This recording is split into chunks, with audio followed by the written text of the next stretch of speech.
Imagine this. Imagine being stuck in a small, dank, dirty room with terrible conditions, just waiting to find out if you're gonna die. Imagine being stuck in there not knowing your own fate, unsure of your own future, but waiting for someone to decide it for you. Imagine being afraid for your life and not knowing if each day would be your last. Well, this is the reality for many of the ones on death row. But should it be? The mandatory death sentence, capital punishment, death penalty, a punishment with many different names, but all referring to one same thing. It refers to the imposition of the death sentence upon an individual who is convicted of a crime. There are many different ways that countries carry out their death sentences, such as hangings, the electric chair, and lethal injections. Hi, my name is Tan Li Shen. I'm a Sem 1 law student in Taylor's University, and today I'm going to be talking about the reasons why countries maintain and carry out the death sentence. The first reason is to punish some evildoers and remove the threat that they have on society.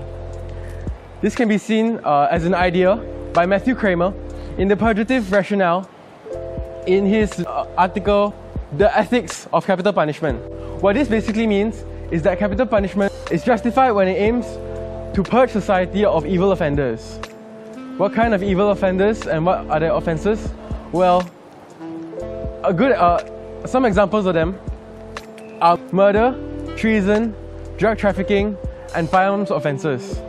It can be seen as stuck in stone in Malaysian legislation in statutes such as the Dangerous Drugs Act that demands death penalties upon drug traffickers, as well as the Penal Code Section 302 that condemns any man who commits the crime of murder.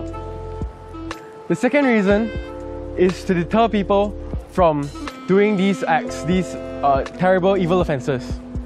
A good illustration of this is children who are taught at a young age to obey the rules by teaching and showing them the punishments that disobedience causes. In similar terms, in the death penalty, criminals who consider committing such offences would think twice before doing so due to the fear of being sentenced to death. The government does this to prevent others from going down the same route as the deceased, and as a result is essentially obedience through fear. My third and final reason, and this is in cases where parties are usually harmed or murdered, is it acts as a way to satisfy the family and friends of the victim who was hurt in the process of the crime. And this comes from the mentality that criminals deserve to pay for their crimes with their lives, by giving up their lives. Even though it cannot bring back the victim to the original state or where they were before the crime was committed, it does act as a form of comfort for the family and friends who have lost a loved one in their life by giving them two of the things that they really need. One, with vengeance and closure, knowing that the man who murdered the one that they love has been punished appropriately. However, this raises the question, do the victims really feel a sense of satisfaction, of closure, or do they just end up feeling remorse and regret for condemning someone to death? Let's see what my friend Lakshman has to say about it. Thank you, Li Shen. Let me take it over from here. So, as all of you know, having a death sentence is somehow inhuman and immoral. But if you look at it to some extent, there is still good in implementing a certain death sentence or death penalty. And there are a few advantages to why I justify my statement that having a death sentence will also be good. And I'll be providing a few advantages to justify my point as why I deem that sentence to be good. So there are various aspects which my advantages cover, which cover the legal aspect, the social and ethical aspect, and the practical aspect, and as well as the economical aspect. So let me get started with my first advantage, which is having a death sentence provides an appropriate consequence for violent crimes. And what I mean is this, that having a death penalty provides retribution for crimes of the individual, whereby the defendant is punished on contrary to the severity of its crimes based on various sections of the Penal Code. You have, for example, Section 302, charge of murder, Section 121A, crimes against the state or the ruler of the state, or you have Section 374A, hostile abduction, and so on.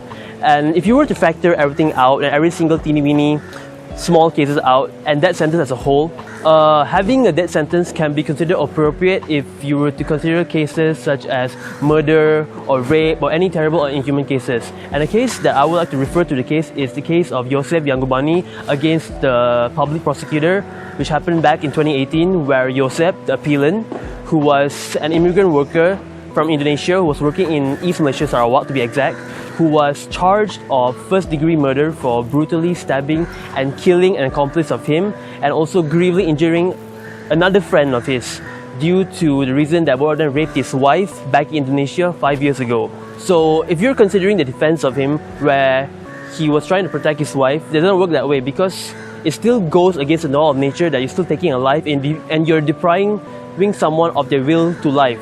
So it was held that the appellant was sentenced to death of first-degree murder under the Penal Code, Section 302. Moving on to my second point, which states that it provides a deterrent against severe and dangerous crimes.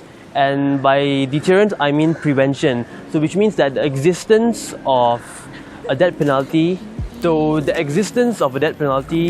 can act as a deterrent for future crime offenders and also refrain members of the society from performing these crimes because of the fear of the set of rules that are being implemented, because of the fear of them losing their lives and whatnot. And the article I would like to refer to this statement is the article of "The current form of sentencing is outdated, time to reform," I quote, which states that a deterrent sentence will cause future offenders to deter from their criminal acts. And for it to be effective, it has to be smooth, quick, and made public, so future public offenders may be aware of the potential punishments that they might face in the future as well.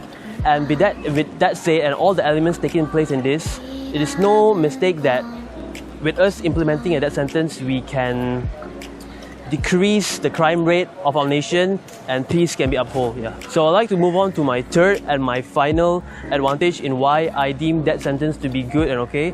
And for my final advantage, I'd like to say that death sentence can somehow be more cost effective if it were to be compared to having served life imprisonment.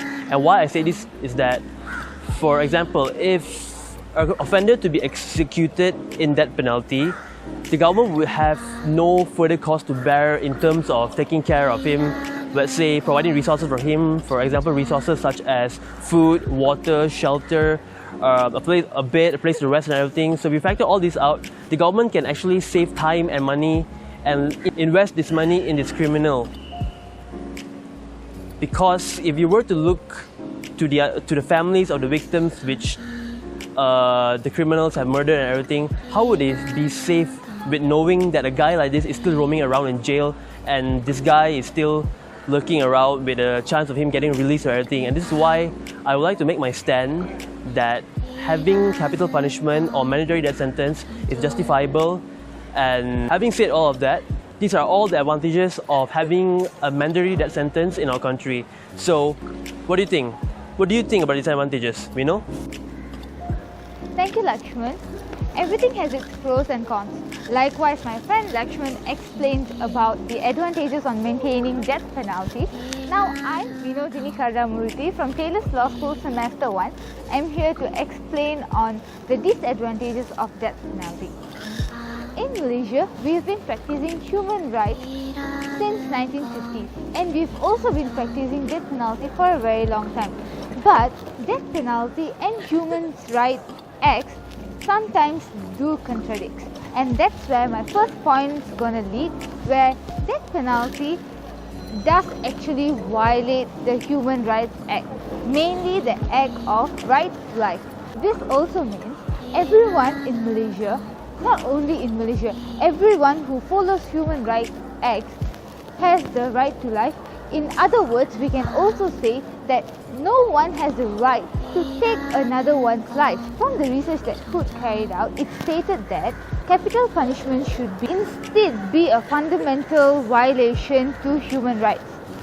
Not only to the rights of life, but also to the rights of free from excessive, repressive and also torturous punishment. A person who has been sentenced to death sentence would know that they are going to die soon, but they wouldn't know the date. This will put them into extreme psychological trauma. Based on the point of Human Rights Act, we should consider the emotional and psychological torture that the prisoner and the prisoner's family would go through. A prisoner would be emotionally killed before even being executed. He would go through extreme pain and also emotional torture even before dying. For an example, the case that happened in 1993, Hillsman was executed. Now, the second point that I'm going to touch on is the miscarriage of justice. This is a very sad case that happens in rare occasions, rare cases, but there are innocent people who are getting executed in most of the countries. There were cases in conviction and execution of innocent people in the past. A legal system is meant to be a system where it brings justice to the people, but at times it doesn't work that way. There were numerous cases before this where prisoners who were actually put to death sentence, when they reappealed in higher court, they got a lesser sentence, which means there are chances for mistakes to happen during death penalty. But once a person is dead, it cannot be reversed. Other than this, how does this mistakes happen? A person who is accused under capital punishment, they will be sent to the police for interrogation. When this police, we don't know how police. A person who is accused under capital punishment won't get a discount from the weaknesses of police interrogation. There were cases where statements were extracted from the prisoners by the police through torturous manner, by mishandling, by grueling them, or even this improper investigation of this police will cause or will lead these innocent people getting killed or getting executed. In Malaysia, there was an example case of Ho Yu Wah, where this prisoner, his statement was extracted by the police without the presence of his lawyer. He stated that this statement was extracted when the deputy district headquarters broke his finger and they actually threatened him, saying that they will hit his girlfriend, and they got his signature in that statement.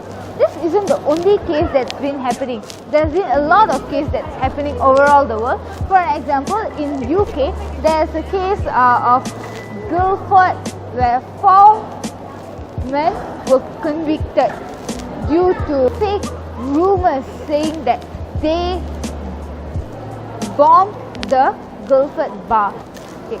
That's all from me for now. But there are more disadvantages on maintaining this death penalty. But the most crucial were the points that I discussed just now. There is no point of taking an innocent man's life and it cannot be reversed. I would let my friend to talk about her point on this issue. Thank you. Hi, my name is Stephanie. I'm the student from SEM 1, law school student from Taylor's University. The Commonwealth of Nations is an unique political association. Almost all of them are former territories of the English Empire. 19 of the 53 Commonwealth countries have abolished the death penalty in all circumstances. Today, I will introduce 2 of the Commonwealth countries that abolished the death penalty, which are the United Kingdom and Australia. The last execution in the United Kingdom took place in 1964. The murder abolition of death penalty in 1965 was first introduced to abolish the death penalty for murder in Great Britain. The act replaced the death penalty with a mandatory sentence of imprisonment for life. The death penalty survived in Northern Ireland until 1973. Although unused, the death penalty has remained a legally defined punishment in the United Kingdom for certain offences such as treason until it was completely abolished in the United Kingdom in 1998. In 1998, the House of Commons voted to ratify the 6th Protocol of the European Convention on Human Rights, which prohibits the death penalty except in wartime or imminent threat of war. In 2003, the United Kingdom voted to ratify the 13th Protocol, which prohibits the death penalty in all circumstances. The following country I want to introduce is Australia. The death penalty has been part of the legal system of Australia since British colonization. The death penalty has been abolished first in Queensland in 1922 and last abolished in New South Wales in 1985. The Death Penalty Abolition Act 1973 have abolished death penalty for federal offences. It provided that in Section 3 that any offence that against the law of the Commonwealth of Australia, the territories, or under an Imperial Act. Since the Commonwealth of Australia, effects of utilising this Act, no more individuals has been exposed to the capital punishment. In 2010, the Federal Parliament passed law that prevents the reintroduction of death penalty by the state or territories in Australia. In a recent case, R. versus Watson, America Get Watson, who was convicted to the manslaughter of his wife in North Queensland. He faced capital murder charges in his home state of Alabama. As the Commonwealth of Australia will not extradite or deport any prisoner to any jurisdiction, his deportation was delayed until the government received assurance that he will not be executed if he found guilty. Those are the examples for the Commonwealth countries that have abolished the death penalty. Let's Amelia to introduce two of the Commonwealth countries that have retained the death penalty. Hello there, so I'm Emilia Nadira from year 1 of Taylor's Law School. So there are 34 out of 53 Commonwealth countries that still maintain the mandatory death sentence as a capital punishment. And I'm going to be talking regarding like two countries that still maintain the death penalty.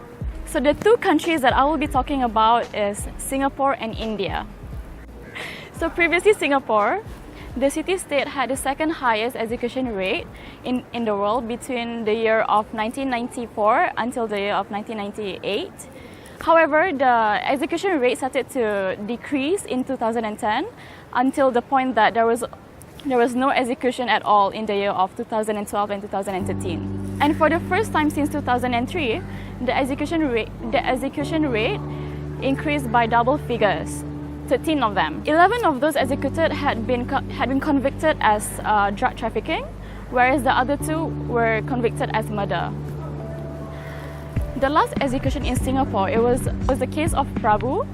He was arrested in 2014 and convicted last year in June. There was 227 grams of heroin found in his car, which was driven into Singapore by someone else other than him. Although he wasn't in the car when the drugs were found, his co-accused identified him as the vehicle's owner. And according to the High Court judgment, the prosecution case was that Prabu had provided the car and instructed the other man to drive into Singapore, where they will meet and distribute the drugs. Prabu then claimed that his statements were recorded inaccurately and that he had been induced by the investigating officer to change his statement. However, he was not given any reconsideration, and The execution was then scheduled the week after. The death sentence was then carried on by hanging. So fast forward to 17th of September, the amendments to the Criminal Procedure Code came into force. Among other measures introduced were video recordings during police interrogations and limiting the grounds on which people can appeal to the court after their conviction and sentence are finalized. Moving on, the next country that I will be talking about is India. So a change that was seen obviously in the country was after India put new and stricter laws into action for child rape, the amount of death sentences that took place hit nearly 2 decades high. An amount of 162 death sentences were imposed by the trial courts in India this year. That had also made it as the highest in the last 2 decades. And according to Amnesty International, the main causes of execution are child rape and gang rape, including 45 for murder and 58 for murder with sexual offences. As stated in the Project 39A of annual statistic, due to the incident of national outrage to the rape of a minor girl in Katwa, which is located at Jammu and Kashmir, the Parliament amended the Section 376 AB and Section 376 of DB of Indian Penal Code. This is to introduce the death sentence as a possible punishment for rape as well as gang rape of girls below the age of 12 years old.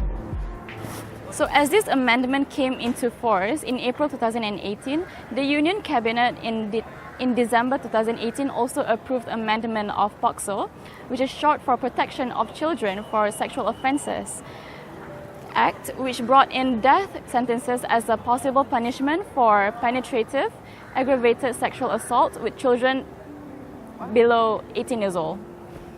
And in August 2018, the Cabinet also approved a bill providing death penalty or life imprisonment for crimes involving piracy at sea. And now, to conclude, so in conclusion, The implementation of mandatory death sentence should be abolished because it goes against the European Convention of Human Rights. and it also infringes the human right to life.